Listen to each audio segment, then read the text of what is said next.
नमस्कार, welcome to GK Prince academy.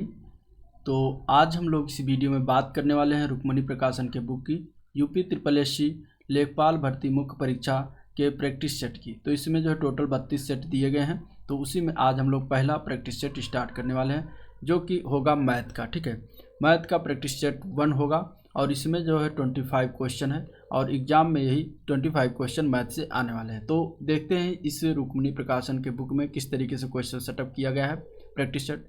ये book जो है बहुत अच्छी मानी जाती है और आज हम इसी बुक से जो 25 क्वेश्चन है उसको हम डिस्कस करेंगे। ठीक है, तो चलिए वीडियो को स्टार्ट करते हैं। और स्टार्ट करने से पहले अगर आप लोग चैनल पर नए हैं तो चैनल को सब्सक्राइब करें, साथ में अपने दोस्तों में ज़्यादा से ज़्यादा शेयर करें। ठीक है, तो ये जो है हम शुरुआत कर रहे हैं मैथ का और हम रोज़ एक मैथ का प्रैक्टिस सेट कराएंगे पर डे। तो आप लोग चैनल से जुड़े रहिएगा। चलिए, पहला क्वेश्चन है कि यदि A/B का मान दिया गया है 2:3 और B/C का मान दिया गया 4:5, तो C/A का मान बताना है। ठीक है, चलिए देखते हैं।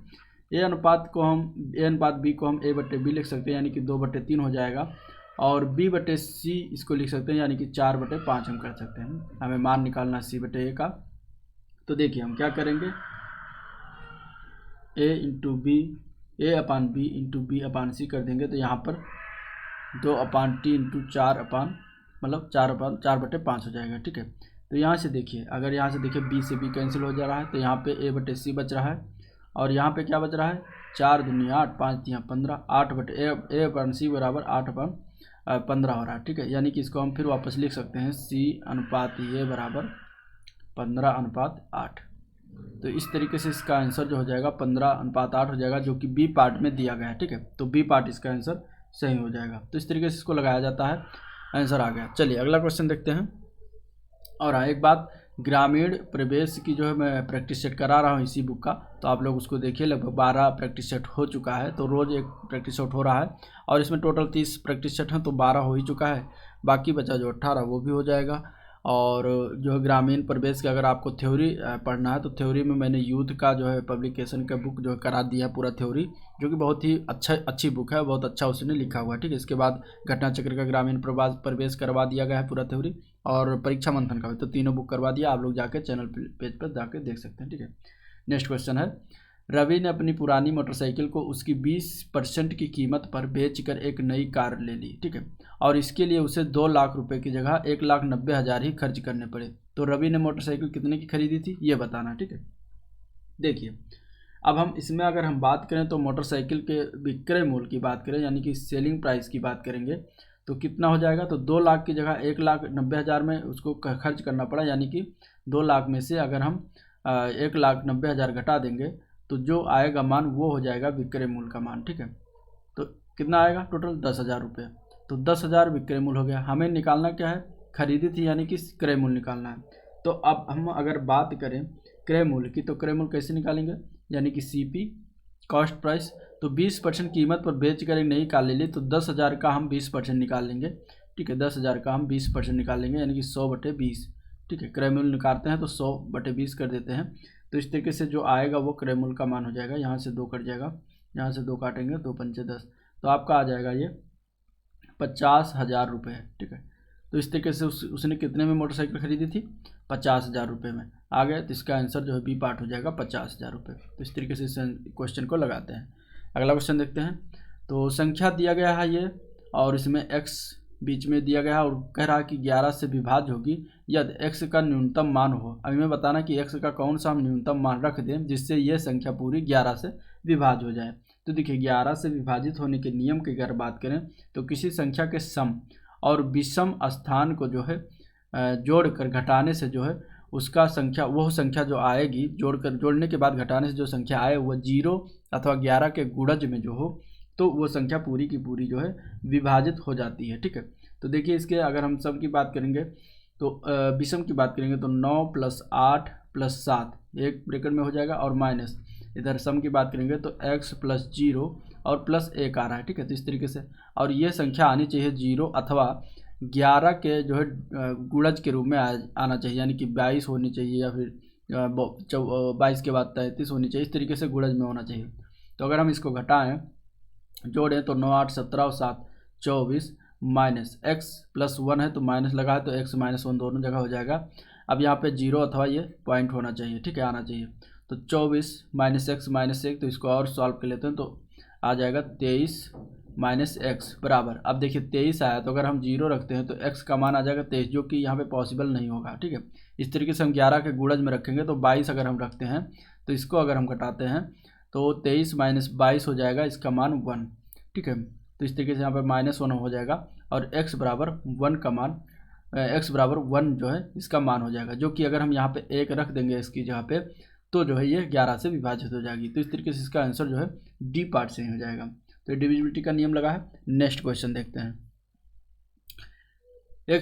दिया गया है एक तालिका में एक कंपनी द्वारा कुछ निर्मित उत्पादों को दर्शाया गया जिसमें कुछ उत्पाद दोषपूर्ण है और किस उत्पाद में जो है दोषपूर्ण इकाइयों को प्रतिशत सबसे कम है ये बताना है, ठीक है। तो इसमें देखिए अगर परसेंटेज निकालना है, जैसे प्रोडक्ट नेम है SRIFG, ठीक है, टोटल यूनिट मैन्युफैक्चर्ड और डिफेक्टिव यूनिट दिया गया है कि इतना मैन्युफैक्चर्ड हुआ इतना डिफेक्ट हो गया, ठीक है, यानी कि 720 मैन्युफैक्चर्ड हुआ और 408 डिफेक्ट हो गया।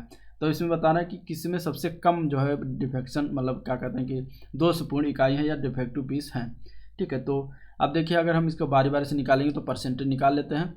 अब अगर हम RAS के परसेंटेज निकालेंगे तो कैसे निकालेंगे, तो 720 दिया है टोटल और 408, तो इसका कितना परसेंट हो जाएगा, तो ये 408 बटे 720 इंटू 100 कर देंगे तो ये इसका परसेंटेज निकलेगा। अब इसको अगर आप सॉल्व करेंगे तो परसेंटेज में आ जाएगा लगभग 56.67%, ठीक है। इसके बाद अब इसी तरीके से हम निकालें R का, तो R की बात करेंगे तो 405 डिफेक्ट हुआ इसमें, कितने में से 740 में से, इसको हम 100 से गुणा करेंगे तो यहाँ से परसेंटेज निकल आएगा, ये माना जाएगा आपका 54.72%, ठीक है। इसको आपको सॉल्व करना होगा, ये भाग करना है, बाकी कुछ नहीं। इसके बाद अगर हम I की बात करेंगे तो I का डिफेक्टिव पीस है 404 और बटे 800, ठीक है, ये हो जाएगा इंटू 100 कर देंगे, ठीक है। यहाँ से इसको हम कैंसिल कर देंगे तो इसका मान आ जाएगा 404 बटे 8, तो ये आ जाएगा 50.5%, ठीक है। इसके बाद अब बचा F का मान।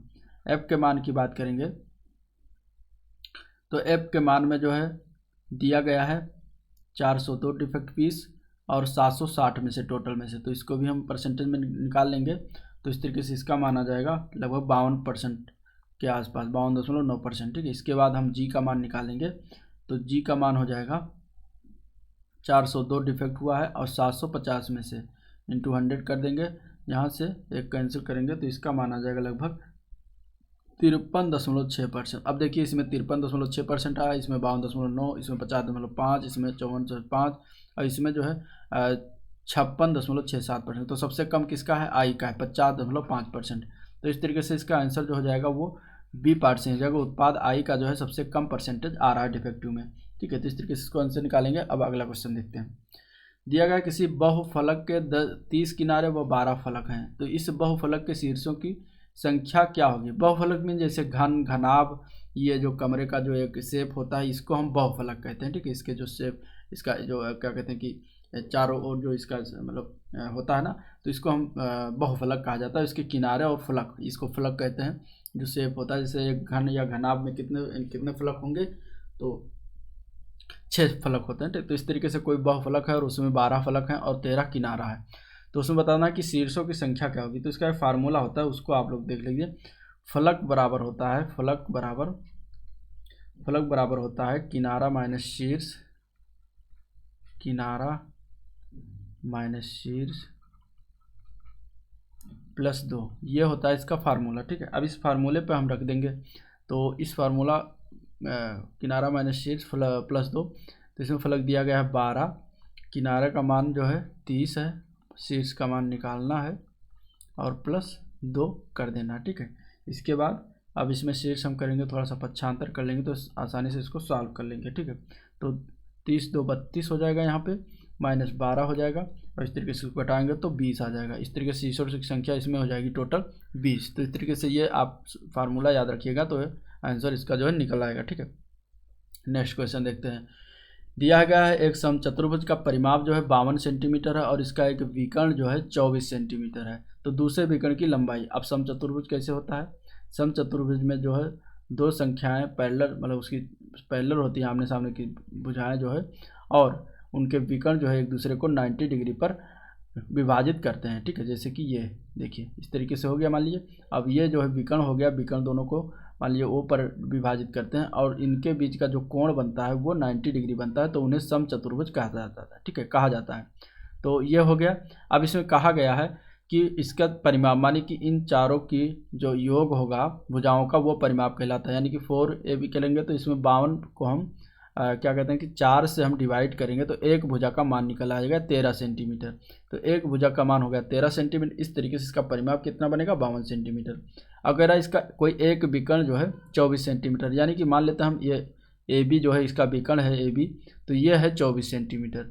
तो अगर हम OB के मान का ज्ञात करेंगे तो ये आधे पर डिवाइड करेगा तो ये हो जाएगा आपका 12 सेंटीमीटर, ठीक है। तो OB का मान हो जाएगा 12 और BC का मान जो है 13 है, ठीक है। तो हमें क्या निकालना है OC का। अगर OC का मान निकल जाएगा तो हम दूसरे विकर्ण जो DC है उसका मान हम निकाल सकते हैं, ठीक है। आप लोग इसमें देख सकते हैं चित्र में। तो देखिए ये समकोण त्रिभुज बन रहा है, त्रिभुज अब देख लीजिए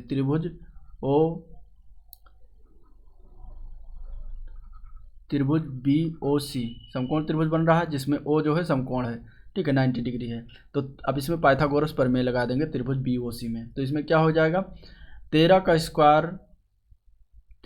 स्क्वायर माइनस 12 का स्क्वायर बराबर OC स्क्वायर हो जाएगा, ठीक है। इस तरीके से इसको पाइथागोरस प्रमेय से। तो 13 का स्क्वायर 169 माइनस 12 का स्क्वायर 144 बराबर OC का स्क्वायर। तो यहाँ से हम इसको घटाएंगे तो ये आ जाएगा 25, ठीक है, बराबर OC का स्क्वायर। तो OC का मान आ जाएगा 5। अब हमें OC का मान 5 पता चल गया, हमें निकालना है DC का मान। तो DC का मान क्या हो जाएगा 2 गुणे 5 हो जाएगा, बराबर कितना मान आ जाएगा 10 सेंटीमीटर। तो फाइनल आंसर दूसरे विकर्ण की लंबाई कितनी हो जाएगी 10 सेंटीमीटर। तो इस तरीके से इसको लगाया जाता है। आंसर इसका C पार्ट से हो जाएगा 10 सेंटीमीटर, ठीक है, समझ गए। चलिए अगला क्वेश्चन देखते हैं। नेक्स्ट क्वेश्चन सरलीकरण करना है। अब इसको सरलीकरण करने देखिए क्या करना है, वर्गमूल लेना है। वर्गमूल इसमें रूट हट जाएगा जैसे वर्गमूल लेंगे और इसके बाद जोड़ते चले जाएंगे। तो 64 का वर्गमूल 8 होता है, तो 56 + 8, 56 + 8 फिर 64 हो गया। तो 64 का फिर वर्गमूल ले लेंगे, यहाँ पे 8 हो जाएगा और इधर 248 प्लस फिर 8 कर देंगे, इसके ऊपर भी वर्गमूल लगा है। 248 + 8 हो जाएगा। इसको अगर हम जोड़ेंगे तो कितना आ जाएगा, ठीक है। तो 248 + 8 हो जाएगा 256, ठीक है। और ये 256 किसका वर्गमूल होता है, तो 256 जो है 16 का वर्ग होता है। तो आंसर इसका आंसर हो जाएगा 16। फाइनल इसका आंसर कितना आ जाएगा 16, ठीक है, इजी है, लगा लेंगे। अगला क्वेश्चन देखते हैं। अब ये देखिए एक पाई चार्ट दिया गया है और उसमें बताया गया है कि कुछ टूर्नामेंट के कुछ मैच हुए हैं जो खिलवाड़ बंटन को इसमें दर्शाया गया है, ठीक है।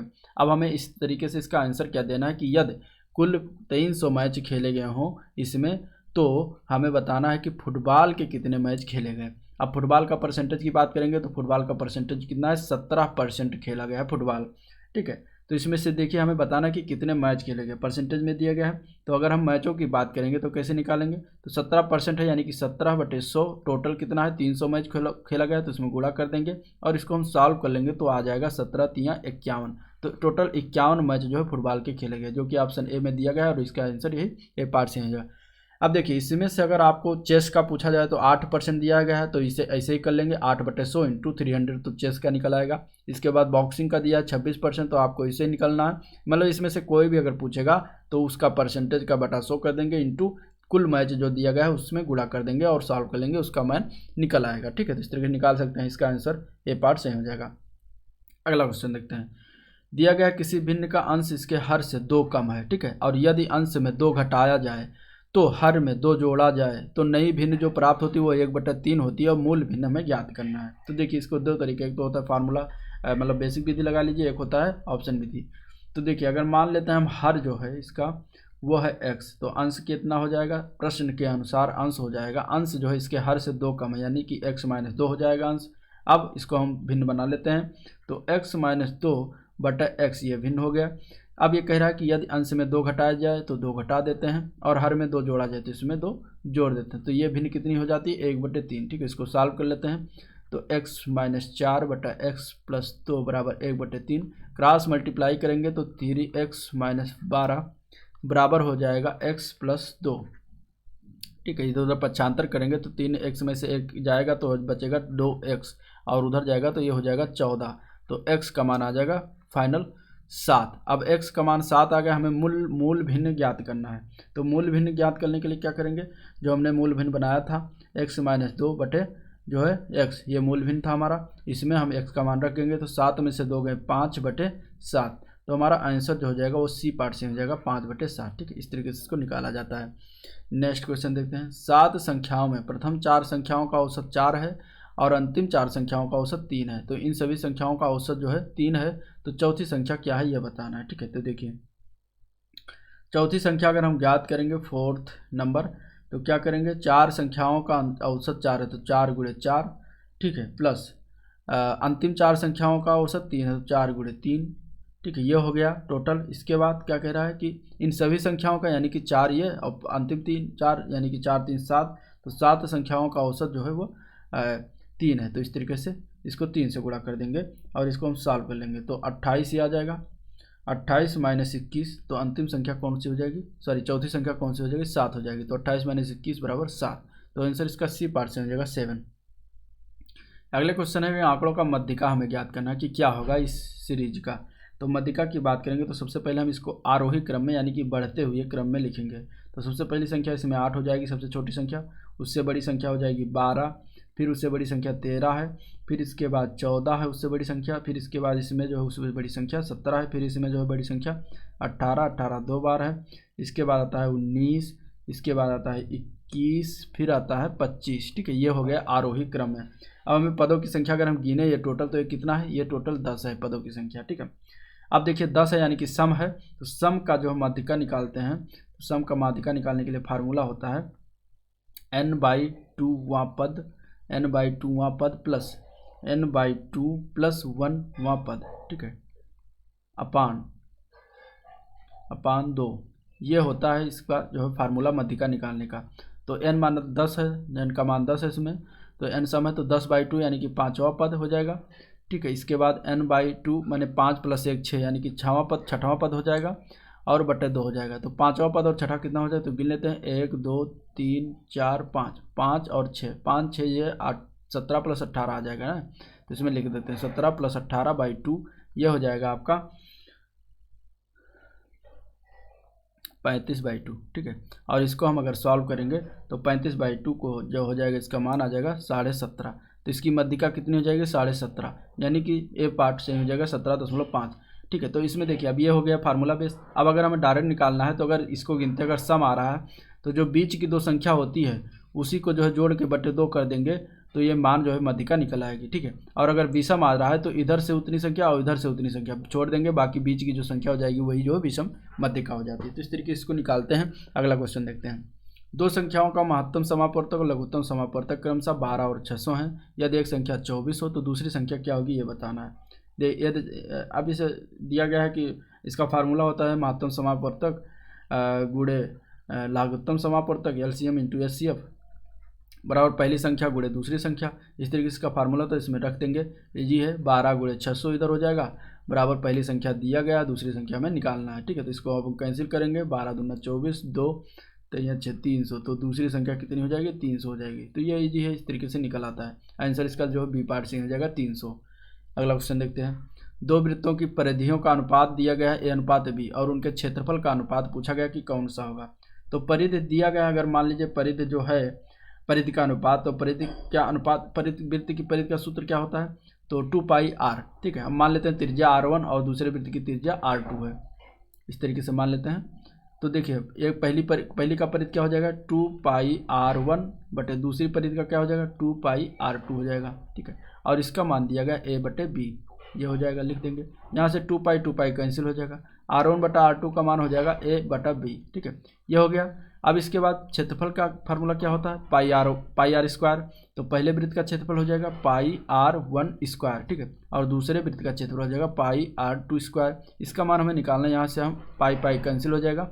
अब r1 बटा r2 का होल स्क्वायर और r1 बटा r2 जो है वो A/B है, तो रख देंगे। तो यहाँ पे क्या हो जाएगा, A²/B², यानी कि अगर हम दोनों वृत्तों के क्षेत्रफल के अनुपात की बात करेंगे तो A²/B² इसका वृत्तों के क्षेत्रफल का अनुपात हो जाएगा। तो इस तरीके से इसका आंसर जो है सी पार्ट से हो जाएगा। ठीक है, नेक्स्ट क्वेश्चन देखते हैं। आंकड़े का माध्य अगर 11 है तो K का मान ज्ञात करना। K कहाँ पर है, ये K है, ठीक है। तो इस सीरीज में के का मान बताना है और इसका माध्य दिया गया है 11। तो अगर हम बात करें इसके माध्य की तो क्या करेंगे, हम इसको पहले जोड़ते हैं। माध्य कैसे निकालते हैं, इसको हम सारे को जोड़ लेते हैं, इसके बाद जितना संख्या है उसको हम 10 कर देंगे, बटा 10 करेंगे और वही होगा माध्य। ठीक है। तो इनको अगर हम जोड़ेंगे 11 + 19 + 5 + 10 + k + 13 + 12 + 8 + 15 + 14, अगर हम इनको जोड़ेंगे तो 107 + k आएगा और टोटल संख्या ये 10 है। ठीक है। तो 10 से डिवाइड कर देंगे और ये बराबर 11 के हो जाएगा। अब यहाँ से देखिए इसको सॉल्व कर लेंगे तो क्रॉस मल्टीप्लाई करेंगे तो यहाँ से 11 में 110 हो जाएगा और के का मान आ जाएगा 110 - 107 = 3। तो इस तरीके से आंसर जो है सी पार्ट से हो जाएगा 3। तो माध्य निकालने के लिए आप माध्य का फार्मूला इसमें पता होना चाहिए कैसे निकालते हैं, इसके बाद इसमें के का मान निकल आएगा। ठीक है। अगला क्वेश्चन देखते हैं। एक वर्ग का क्षेत्रफल दिया गया 36 सेंटीमीटर² और इसकी भुजाओं के मध्य बिंदुओं को जोड़ने से निर्मित वर्ग का क्षेत्रफल पूछा गया। ठीक है। देखिए कैसे पूछा गया, पहले बनाते हैं इसका हम चित्र। देखिए यह है पिक्चर, मान लीजिए कोई एक वर्ग है। ठीक है, यह हो गया वर्ग। अब वर्ग में दिया गया है कि इसकी भुजाओं के मध्य बिंदुओं से जोड़ने वाली, मान लीजिए इनके भुजा के मध्य बिंदु यह हो गए। ठीक है, मध्य बिंदु यानी कि भुजाओं को आधा से डिवाइड करते हैं, तो इनकी भुजाओं के मध्य बिंदु को जोड़ने वाली जोड़ देते हैं, ये और इस तरीके से। ठीक है। अब इनका क्षेत्रफल पूछा गया है, मान लेते हैं इसको A, B, C और D। तो A, B, C, D का क्षेत्रफल पूछा गया है, क्या होगा। ठीक है। तो और 36 सेंटीमीटर जो है पूरे क्या कहते हैं पूरे वर्ग का क्षेत्रफल दिया गया है। तो 36 सेंटीमीटर, तो यानी कि A² = 36 हो जाएगा। तो ये का मान हो जाएगा 6, यानी कि इस भुजा का मान टोटल 6 आ जाएगा। ठीक है। अब ये डिवाइड कर रहा है यहाँ पे, तो इसका मान जो है 3 हो जाएगा, इसका भी मान 3 हो जाएगा। ठीक है। इस तरीके से चारों ओर इसका 3 मान, इसका भी 3 हो जाएगा, इसका भी 3 हो जाएगा। तो यहाँ से अगर हम देखें तो वर्ग का जो कोण होता है वो 90 डिग्री का होता है। ठीक है। तो ये 3 है, ये 3 है, तो इसका मान हमें यहाँ से हम निकाल सकते हैं पाइथागोरस प्रमेय लगा के। ठीक है। अब हम इसको भी मान लेते हैं P, Q, R और S। ठीक है। तो हमें अगर हम त्रिभुज D, P और C में अगर हम देखें, ठीक है, तो देखिए इसमें 3 का स्क्वायर + 3 का स्क्वायर बराबर DC का स्क्वायर हो जाएगा। ठीक है। तो 3 × 9 + 3 × 9 यानी कि 9 × 9 = 18 बराबर DC का स्क्वायर। और यहाँ से अगर हम DC बराबर निकालेंगे तो आ जाएगा 3√2। ठीक है। तो अंदर जो भुजा है, अंदर जो त्रिभुज बना है उसके एक भुजा का मान 3√2 आ गया। अब वर्ग वो भी है तो चारों भुजाओं का मान होगा, तो हमें क्या निकालना है, उससे निर्मित जो वर्ग है उसका भी क्षेत्रफल। तो क्षेत्रफल क्या हो जाएगा, अब चारों ये 3√2 का स्क्वायर यानी कि A² होता है क्षेत्रफल, तो 3√2 का स्क्वायर कर देंगे तो यहाँ से मान आ जाएगा 3 × 9 = 18 सेंटीमीटर²।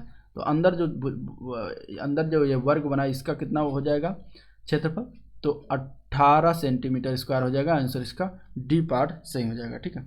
नेक्स्ट क्वेश्चन देखते हैं। सरलीकरण करना है।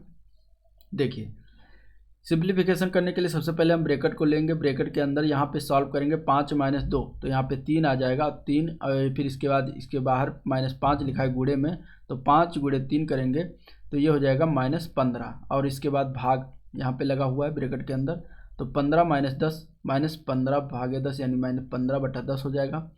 ठीक है। इसके बाद बाहर लिखा हुआ है गुणे 1/3 और ये भी गुणे में लगा हुआ है। इसके बाद यहाँ पे 24 × 3 -5 हो जाएगा। ठीक है। तो यहाँ से हम सॉल्व करेंगे, 3 × 5 = 15 हो जाएगा, 5 × 2 = 10 हो जाएगा। यहाँ पे आ जाएगा माइनस यहाँ पे 1 है और यहाँ पे 1 है, तो ये प्लस हो जाएगा, +5/2 हो जाएगा और इधर 24 × 72 हो जाएगा। ठीक है। इसके बाद हम इसको एलसीएम ले लेंगे, तो 2 दूनी 4 7 दूनी 14 144 +5/2 और इसको जो हम सॉल्व करेंगे तो 144 + 5/2 हो जाएगा आपका 149/2। ठीक है। फाइनल इसको डिवाइड करेंगे तो आपका आ जाएगा 74.5, जो कि आपका सी पार्ट में दिया गया है और यही आंसर हो जाएगा। ठीक है। तो इस तरीके से सॉल्व करते हैं, इसमें बॉडमास का नियम लगेगा और उस तरीके से सॉल्व करते चले जाएंगे। अगला क्वेश्चन दिया गया है, आकृति में ओ वृत्त का केंद्र और यदि PAB का मान 35 डिग्री है, यानी कि ये 35 डिग्री दिया गया है और इसमें पूछा गया है ARS का मान, यानी कि इसका मान पूछा गया है। ठीक है। ARS का मान, तो ये मान लीजिए वो दिया गया है, ये बता रहा है कि वो है। तो देखिए केंद्र बिंदु है, तो इसमें कैसे हम लगाएंगे, PAB का मान 35 दिया गया है, तो इस तरीके से P ए बी बराबर पी आर बी के हो जाएगा, पी आर बी। ये क्यों हो जाएगा देखते हैं, बताते हैं क्यों होगा। ये इसका मान इसके बराबर हो जाएगा, माने ये 35 है तो ये भी 35 हो जाएगा। ठीक है, क्यों होगा? क्योंकि किसी वृत्त के एक ही जीवा पर से परिधि पर बना कोण जो होता है वो समान होता है। यानी कि पी बी जो एक जीवा है, ये इस पर जो है एक कोण ये बन रहा है पी ए बी और एक कोण बन रहा है पी आर बी। तो ये दोनों कोण क्या होंगे? समान है। ठीक है, ये प्रमेय है, ये नियम है। ठीक है, और दिया गया है ए बी बराबर व्यास। ठीक है, तो ए आर बी का मान ए आर की बी का मान 90 डिग्री हो जाएगा। इसका क्यों होगा? क्योंकि समकोण व्याध से परिधि पर बना कोण जो होता है वो समकोण होता है। तो ये 90 हो जाएगा और इसका मान 35 दिया गया है, तो इसका मान हम निकाल सकते हैं। 90 माइनस 35 बराबर कितना आ जाएगा? 55 डिग्री। ठीक है, यानी कि 55 डिग्री आ गया ए आर पी का मान, 55 डिग्री आ गया। ठीक है, अब 55 डिग्री हो गया। अब हमें निकालना क्या है? ए आर एस का मान। ठीक है, ए आर एस का मान हमें निकालना है। ठीक है, तो इसमें क्या करेंगे? अगर हम देखें तो आर जो है एक ही सीधी रेखा पर है, एस आर पी। ठीक है, तो इसका क्या मान है? एस आर पी का मान 180 डिग्री होता है, 180 डिग्री है और उसका मान 55 डिग्री हमें पता है ए आर पी का मान। तो -55 इसमें से घटा देंगे तो हमें जो है ए आर एस का मान निकल आएगा। तो 180 माइनस 55 करेंगे तो 125 डिग्री जो आएगा वो ए आर एस का मान हो जाएगा और यही आंसर इसका हो जाएगा। ठीक है, तो इस तरीके से इसको निकालते हैं। 2 पर में इसमें लगा क्योंकि एक ही जीवा पर बीपी जो है उससे परिधि पर बना कोण जो है समान होता है और किसी वृत्त के व्यास पर बना किसी वृत्त के व्यास के परिधि पर जो है बना कोण जो होता है वो समकोण होता है। तो इस तरीके से मान इसमें 125 डिग्री निकल आएगा। अगला क्वेश्चन देखते हैं।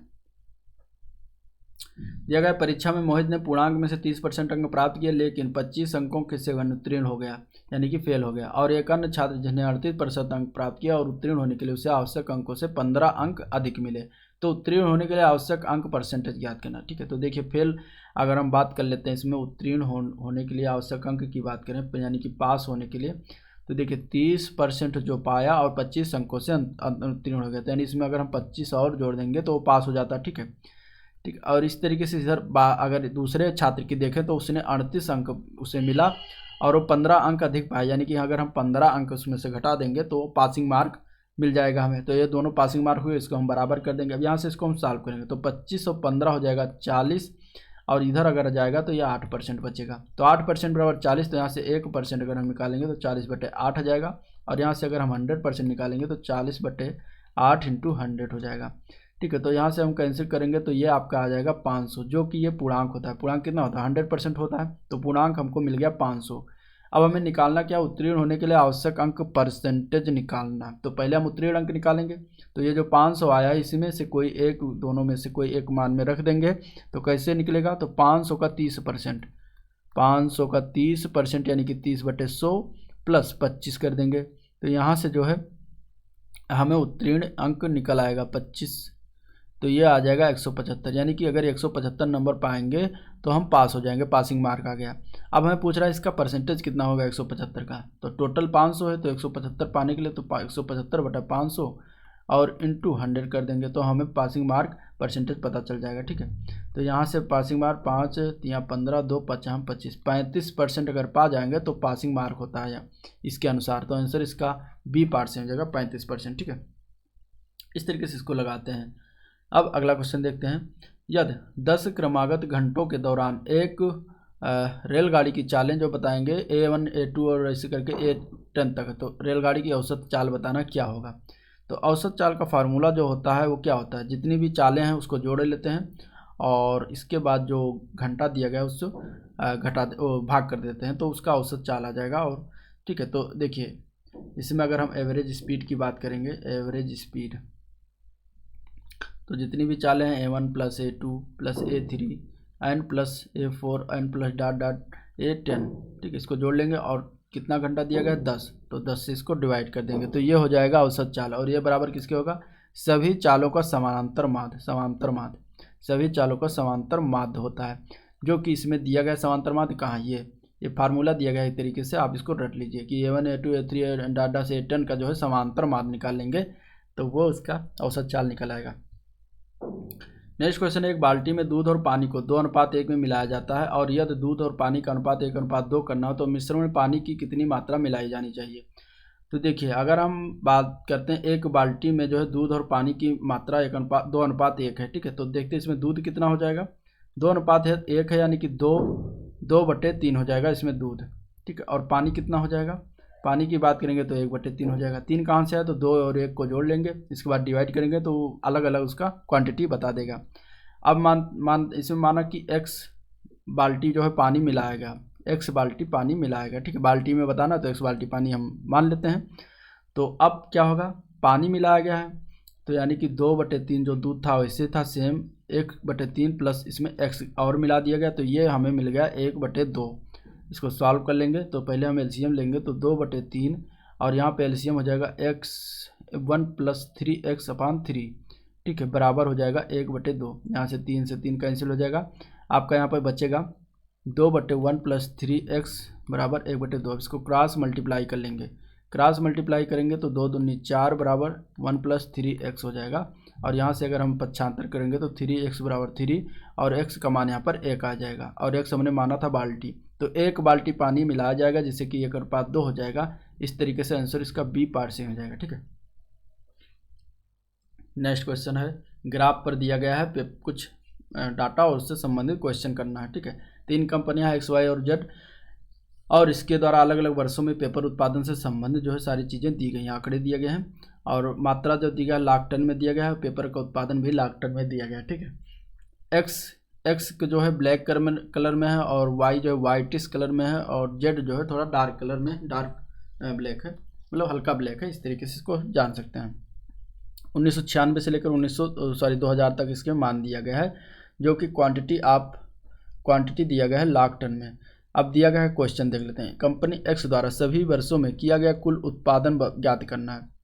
तो एक्स का मान ब्लैक है, तो देखिए 1996 में इसने 30 लाख टन का उत्पादन किया, 1997 इसने जो है 45 लाख टन का उत्पादन किया और 98 में इसने जो है 25 लाख टन का उत्पादन, 99 में इसने जो है 50 लाख और इसके बाद 2000 में जो है 40 लाख टन का उत्पादन किया है।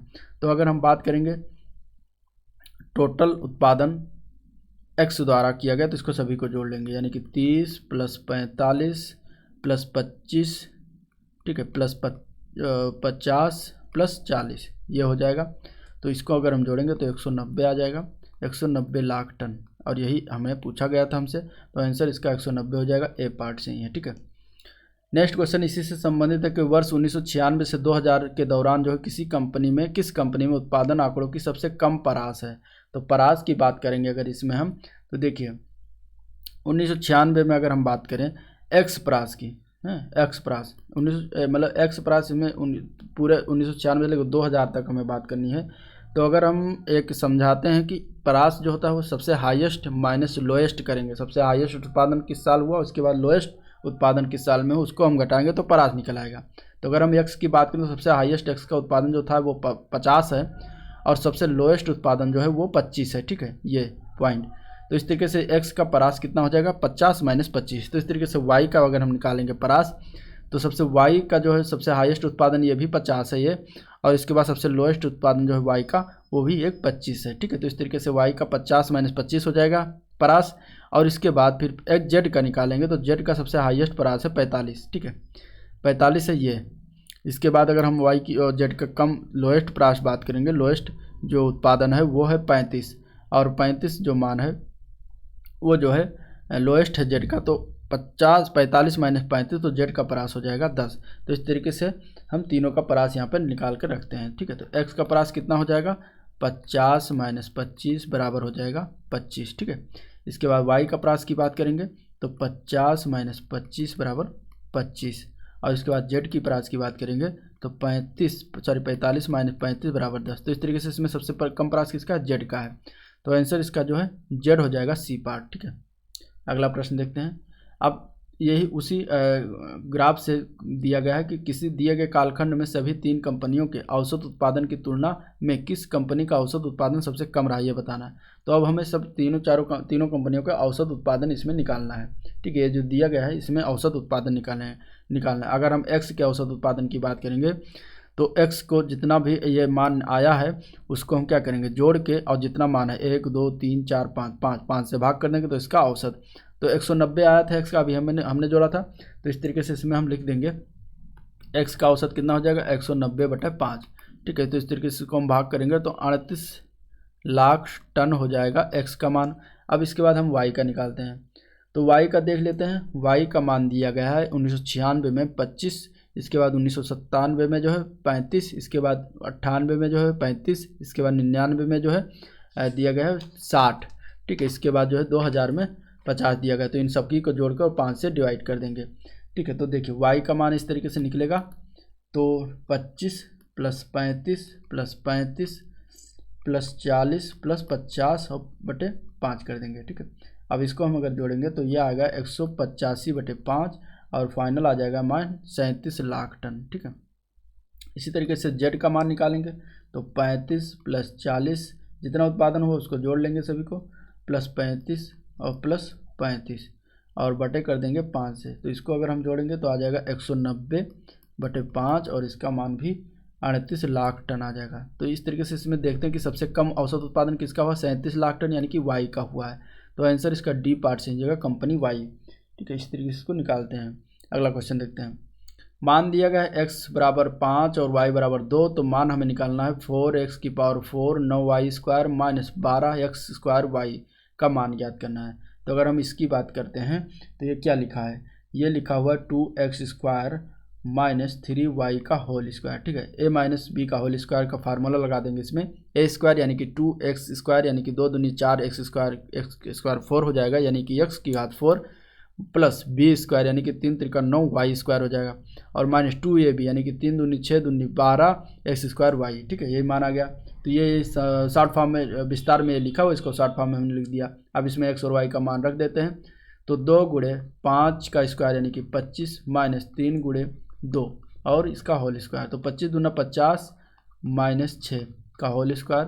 तो 50 - 6 = 44 का होल स्क्वायर, और 44 का स्क्वायर होता है 1936। ठीक है, तो इसका मान आ जाएगा 1936, जो कि इसी पार्ट में दिया गया है। इस तरीके से इसको निकालते हैं।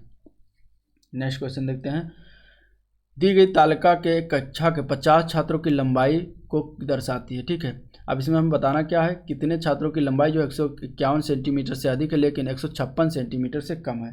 तो अगर हम बात करें इनमें तो 151 सेंटीमीटर से अधिक है जो है 152 हो गया। ठीक है, 153 हो गया, इसके बाद 154 हो गया और 155 हो गया। तो 4 लंबाई जो आते हैं वो 151 से अधिक है और 156 से कम है। तो इन चारों को जोड़ लेंगे, 4 + 10 + 5 + 12। ठीक है, तो टोटल संख्या कितनी आ जाएगी, 31। तो बच्चों की संख्या कितनी है, आंसर इसमें हो जाएगा 31, डी पार्ट सही हो जाएगा। ठीक है, इसमें 156 से कम और 151 से ज़्यादा वालों को ही जोड़ना था। 2 इसमें खाने छूट जाएंगे, 157, 156 और 151। ठीक है, तो आंसर इसका हो जाएगा डी पार्ट।